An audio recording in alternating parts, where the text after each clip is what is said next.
అదరకొట్టే కారం రంగు రుచి ఆచి కారం పొడి.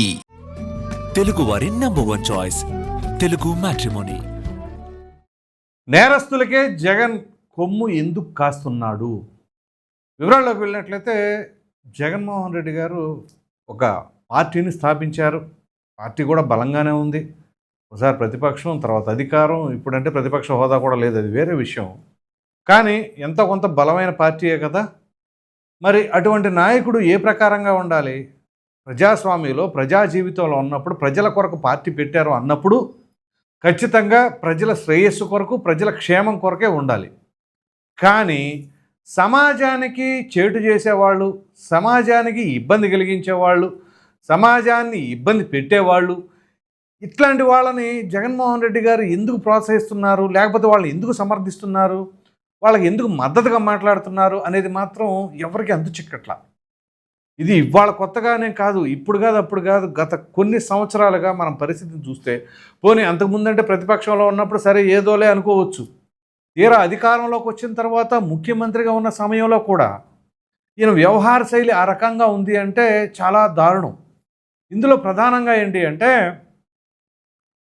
ఎమ్మెల్సీ అనంతబాబు, ఆయన హత్య చేశానని అతనే పోలీసుల దగ్గర ఒప్పుకున్నాడు. మరి అటువంటి వ్యక్తిని కూడా ఈయన ఎలా సమర్థించుకుంటూ ఉంటారు ప్రక్కన పెట్టుకొని? తీరా ఆయన బెయిల్ పైన బయటకు వచ్చిన తర్వాత ఇదే వైసీపీ కార్యకర్తలు బ్రహ్మాండంగా ఊరేగింపుల్లో తీసుకొచ్చారు. ఓకే, అది కూడా సరే, ఆయన ఏదో స్థానికంగా ఉన్న అబ్బాలమో లేకపోతే ఆ పార్టీ మీద అభిమానమో వాళ్ళు తీసుకొచ్చారు అనుకోవచ్చు. మరి ముఖ్యమంత్రిగా ఉన్న జగన్మోహన్ రెడ్డి అనంతబాబుని ప్రక్కన కూర్చోబెట్టుకున్నారు బస్సులో, గుర్తుందా మీకు? అది క్యారవానా, బస్సు, వాటెవర్, ప్రక్కన కూర్చోబెట్టుకున్నారే. ఆ తర్వాత ఈ పార్టీకి సంబంధించిన కార్యకలాపాల్లో కూడా నిమగ్నం అయిపోతున్నాడే మంచి యాక్టివ్గా. సో మరి దాన్ని ఏమంటారు? అతను నేరస్తుడు కాదా? ఒకటి. ఆ తర్వాత వైఎస్ వివేకానందరెడ్డి గారు సొంత చిన్నాయన హత్య కేసులో నిందితుడిగా ఉన్నటువంటి వైఎస్ అవినాష్ రెడ్డి, అది వారు వీరు చెప్పింది కదా, సిబిఐ ఛార్జ్షీట్లో నమోదు చేసింది పేరు. మరి అటువంటి ఆయన్ని కూడా కాపాడే ప్రయత్నం ఎందుకు చేశారు? ఏది కర్నూలు విశ్వభారతి హాస్పిటల్ దగ్గర తన తల్లికి అనారోగ్యంగా ఉంది అని చెప్పేసి ఆయన అక్కడ ఉండటం, అదే సమయంలో సిబిఐ అధికారులు ఆయన అరెస్ట్ చేయాలని వెళ్ళటం, రాష్ట్ర పోలీస్ శాఖ చేతులు ఎత్తేయటం మా వల్ల కాదు అని చెప్పేసి. సో అప్పుడు అధికారంలో ఉంది ఎవరు? జగన్మోహన్ రెడ్డి గారు కాదా? మరి వాళ్ళ అధికారంలో ఉన్నాక వాళ్ళ పోలీసులే సిబిఐ వాళ్ళని అలా ఎదిరించేశారు అని అంటే జగన్మోహన్ రెడ్డి గారు బ్రహ్మాండంగా కొమ్ము కాస్తున్నట్టు కాదా?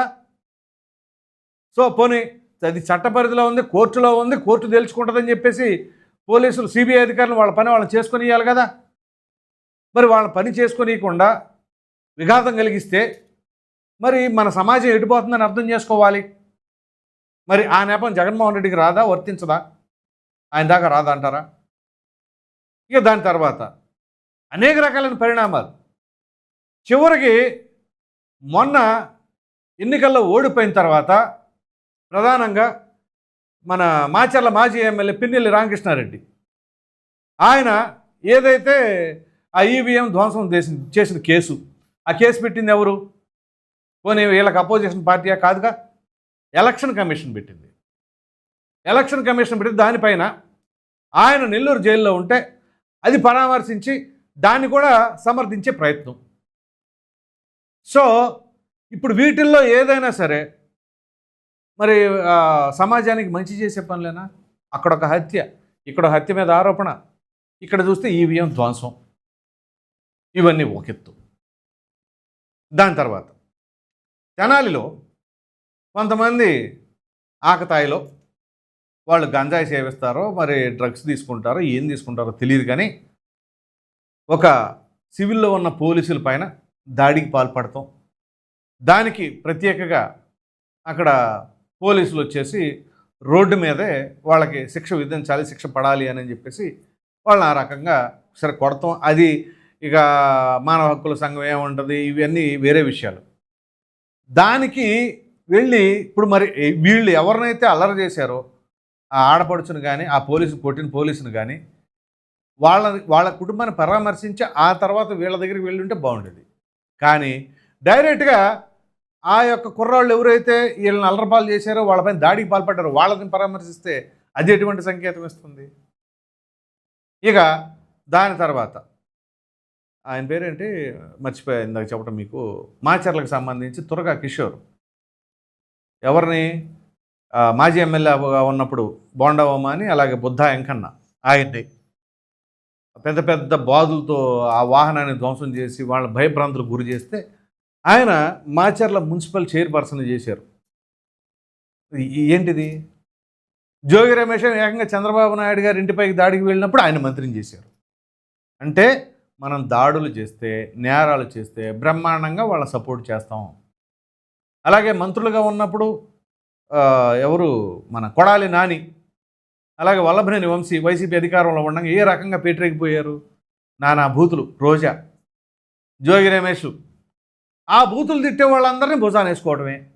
కనీసం తప్పు అని ఎప్పుడైనా సరే ప్రశ్నించారా? వాళ్ళని మన పార్టీ లైన్ ఇది కాదు, మీరు అలా చేస్తే పార్టీ మీద నెగిటివ్ ఇంప్రెషన్ పడుతుంది ప్రజల్లో అని ఎప్పుడైనా హెచ్చరించారా? లేదు, ఇంకా భుజం తట్టారు. ఇక ఇటీవల జరుగుతున్న పరిణామాలు చూసాం కదా. ఏది ఆ పరకామణి చోరీ కేసుకు సంబంధించిన దాంట్లో అది కూడా ఏదో చిన్న చోరీ అని చెప్పేసి అంటున్నారు అని అంటే ఒక దొంగతనం చేసేవాళ్ళని, గంజాయి సేవించేవాళ్ళని, కల్తీ మద్యం తయారు చేసేవాళ్ళని, హత్యలు చేసేవాళ్ళని, దాడులు చేసేవాళ్ళని, వీళ్ళందరినీ మన చుట్టూ పెట్టుకొని మరి ఆ రాజకీయ పార్టీ ఏమైనా సంకేతం వెళ్తుంది ప్రజల పట్ల? ప్రజలకు ఎటువంటి ఇంప్రెషన్ వెళ్తుంది? జగన్మోహన్ రెడ్డి గారు ఇదిగో ఈ రకమైన వ్యవహార శైలితో ఉంటున్నాడు, ఇదంతా ఒక ఎత్తు. మాకు సెంటిమెంట్స్ ఉండవు, ఎమోషన్స్ ఉండవు అనే తరహాలో ఓ ప్రక్కన వైఎస్ షర్మిలని కావచ్చు, మరో ప్రక్కన వైఎస్ విజయమ్మని కావచ్చు, వాళ్ళిద్దరం దూరం చేసుకోవాలా? ఓ ప్రక్కన సునీతారెడ్డి గారు తండ్రిని కోల్పోయిన ఆవేదనలో నాకు న్యాయం జరగాలని కోర్టులకు తిరుగుతూ ఉంటే, మరి సొంత చిన్నాయన కూతురు మన ఇంటి ఆడపడిచే ఆ రకంగా రోడ్డు మీద పడిపోయిందే అన్నది ఎక్కడా లేదు. సో అటు ఎమోషనల్ బాండింగు ఏమీ లేదు. ఇటు ప్రక్కన చూస్తే ప్రజలతో మరి సంఘ విద్రోహ శక్తులుగా ఉన్న వాళ్ళనే మనం ప్రోత్సహిస్తూ ఏం చేద్దాం అనుకుంటున్నారు? ఎందుకంటే ఇది చాలా బాధాకరమైన అంశం. ఆయన ముఖ్యమంత్రిగా చేశారండి 5 ఏళ్ల పాటు మన ఆంధ్రప్రదేశ్ రాష్ట్రానికి. మరి అటువంటప్పుడు ఎంత బాధ్యతగా ఉండాలి? మనం మాట్లాడే మాట పైనే చాలా జాగ్రత్తలు వహించాలి. అటువంటిది చర్యలు కూడా జాగ్రత్త వహించకుండా ఈ రకంగా చేస్తూ ఉంటే, పైగా ప్రెస్ మీట్లు పెట్టి మాట్లాడుతూ ఉంటే అది ఎటువంటి సంకేతం వెళుతుందని అనుకోవాలి? సో ఇక్కడ ఇక మాకు ప్రజలతో సంబంధం లేదని అనుకుంటున్నారు, లేకపోతే ఇక మనం రాజకీయాల్లో కంప్లీట్గా ఈ రకమైన పాలిటిక్సే చేద్దాం అనుకుంటారు. ఇటువంటి పాలిటిక్స్ చేద్దాం అనుకుంటే నిజంగా కొంతమంది సిన్సియర్గా జగన్మోహన్ రెడ్డి గారి పైన అభిమానంతో కావచ్చు, వైఎస్ఆర్ గారి ఫ్యామిలీ పైన ఉన్న అభిమానంతో కావచ్చు, ఆ పార్టీలో చేరి మనం ప్రజలకు ఎంతో కొంత మంచి చేద్దామని అనుకుంటే వాళ్ళ భవిష్యత్ అంధకారంలోకి వెళ్ళిపోదా? సో మరి ఇట్లాంటి వారికి జగన్మోహన్ రెడ్డి గారు ఈ రకమైన స్టాండ్స్ తీసుకొని వాళ్ళతో కూడా ఆడుకున్నట్లుగానే అర్థం చేసుకోవాలిగా. ఇప్పుడు వైసీపీలో నాయకులందరూ కూడా ఇటువంటి వ్యవహార శైలితో ఉన్న వాళ్ళేం కాదు, మంచివాళ్ళు ఉన్నారు. సో ఆ మంచివాళ్ళు మదన పడరా? మనం ఇలాంటి రాజకీయం చేస్తే అది పనికిరాదండి. ప్రజాస్వామ్యంలో ప్రజలు చేత్కరించుకుంటున్నారు, ఆల్రెడీ మనం ఒకసారి చేత్కరించుకున్నారు. సరే, మరలా అప్పుడైనా మనం తప్పు తెలుసుకొని కాస్త కోస్త మరలా ప్రజలకు అనుగుణంగా మనం వ్యవహరిస్తే కొంచెం ఉపయోగపడుతుంది అనే ఆలోచన ఎక్కడైనా చేస్తున్నారా? ఇది స్వామివారి హుండీలో చోరీ చేసిన దాన్ని కూడా చిన్న చోరీ అని సమర్థిస్తున్నారు అని అంటే ఇక ఏ విధంగా అనుకోవాలి దాన్ని? సో సమాజం పట్ల బాధ్యత, అలాగే ప్రజల పట్ల గౌరవం ఇవన్నీ ఉన్నట్ట లేనట్టు అనుకోవాలా? సో ప్రక్కన ఆయన పైన, ఆ నాయకుడి పైన అనేక రకాలైన కేసులు ఉన్నాయి. ఆ కేసులకు సంబంధించేమో డిశ్చార్జ్ పిటిషన్లు వేస్తారు. నిజంగా నేనే తప్పులు చేయలేదు, నేనే అవినీతికి అక్రమాలు పాల్పడలేదు అన్నప్పుడు డిశ్చార్జ్ పిటిషన్లు వేయటం ఎందుకు? ఆ కేసులు త్వరగా తేల్చాలి, ఇమీడియట్గా మనం వైట్ పేజీ లాగా రావాలి బయటికి అని కోరుకోవాలి ఎవరైనా. అందరూ కోరుకునేది అదే, మీ పార్టీకి సంబంధించిన కార్యకర్తలు, అభిమానులు. కానీ డిశ్చార్జ్ పిటిషన్లు వేసుకొని జాప్యం చేస్తున్నారంటే ఏంటి? తేలకూడదు, ఏ విషయం ఎప్పటికీ తేలకూడదు అని అంటున్నారంటే తప్పు చేస్తేనే ఆ రకమైన ధోరణి ఉంటుంది. నిజంగా ఎటువంటి తప్పు చేయలేదనుకోండి, డిశ్చార్జ్ పిటిషన్లు వేయాల్సిన అవసరం ఏముంటుంది? వైఎస్ వివేకానంద రెడ్డి గారి హత్య కేసుకు సంబంధించిన దాంట్లో ఆయన అరెస్ట్ చేస్తే చేయనివ్వండి, ఏమైంది? ఆయన పైన జస్ట్ ఆరోపణలే కదా, ఎటువంటి ఆధారాలు లేవు అని చెప్పేసి మీరే అంటున్నారు కదా, అమాయకుడి పైన ఆరోపణలు చేస్తున్నారని. బ్రహ్మాండంగా బయటకు వచ్చేస్తారు. మరి ఆ కేసు త్వరగా తేలకుండా ఎందుకు చేస్తున్నారో అర్థం కాల. సో అంటే సహకరించాలి కదా మనం, త్వరగా తేల్చండి, మేము ఇమీడియట్గా సహకరిస్తాం అని చెప్పేసి. సో దీన్ని బట్టి అర్థం చేసుకోండి ఇక్కడ వీళ్ళ ఆలోచన విధానం ఎలా ఉంది, పార్టీ స్టాండ్ ఏం తీసుకుంటున్నారు, జగన్మోహన్ రెడ్డి గారి వైఖరి ఏమి సూచిస్తుంది. ప్రధానంగా ప్రెస్ మీట్లు పెడతారు, దానికి తగినట్టుగా ఇప్పుడు రప్పా రప్పా అంట డైలాగులు. ఈ రప్పా రప్పాలు సప్త సముద్రాల అవతల ఉన్న ఈడ్చుకొచ్చేస్తాను, ఒక్కొక్కళ్ళ గుడ్డలు కూడా తీసేస్తాను అని చెప్పేసి. సో ఇంకా నయం అప్పుడు ఆ గోరంట్ల మాధవ్ ఆయన ఒకటి ఆ కేసు అప్పుడు అదంట ఏదో ఫేక్ వీడియో తీసుకొచ్చేసి ఇచ్చేసారంట.